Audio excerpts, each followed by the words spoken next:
Justification is the act of God by which He declares us to be just or righteous or perfect, because by faith alone we have been united to Jesus Christ, who is perfect, who is just, who is righteous. So justification is a legal standing before God owing to a spiritual union with Jesus, which is owing to faith alone. You don't work yourself into or perform your way into this standing with God. He declares you to be perfect because of your union with Christ, and that happens by faith alone. Sanctification is the act of God by which He, through His Spirit and His Word, is conforming you little by little, or in big steps, into the image of His Son. So we are really becoming, in our behavior, righteous, really overcoming imperfections in our sanctification. Now, here's the key question. How do these two relate to each other? And the key verse, I just love this verse, Hebrews 10, verse 14.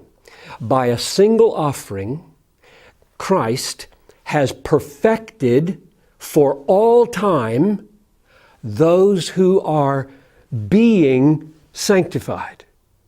Now, think of what that says. Who has been perfected for all time? Has been, it's done, has been perfected for all time? Those who are being perfected, being sanctified, being made holy.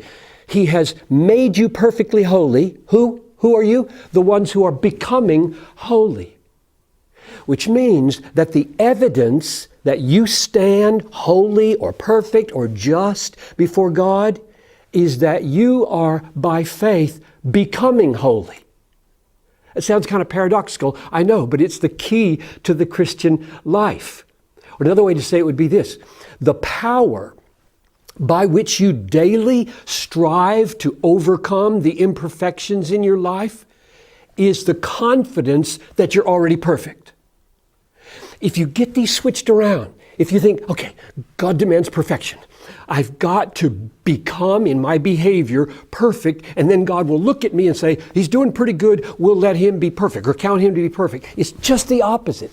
Because of Christ, we believe in Him and what He did on the cross and His perfect life. We believe in Him, and by that faith, God unites us to Christ. His perfection is counted as ours, so we have now been perfected in Christ.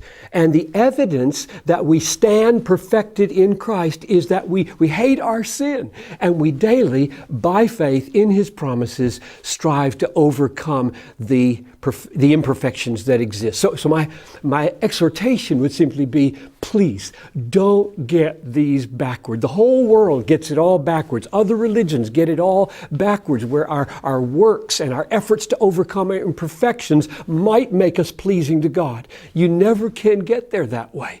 God reckons us as acceptable, makes us His children, counts us as righteous, and because of that righteousness, we then spend a lifetime becoming what we already are.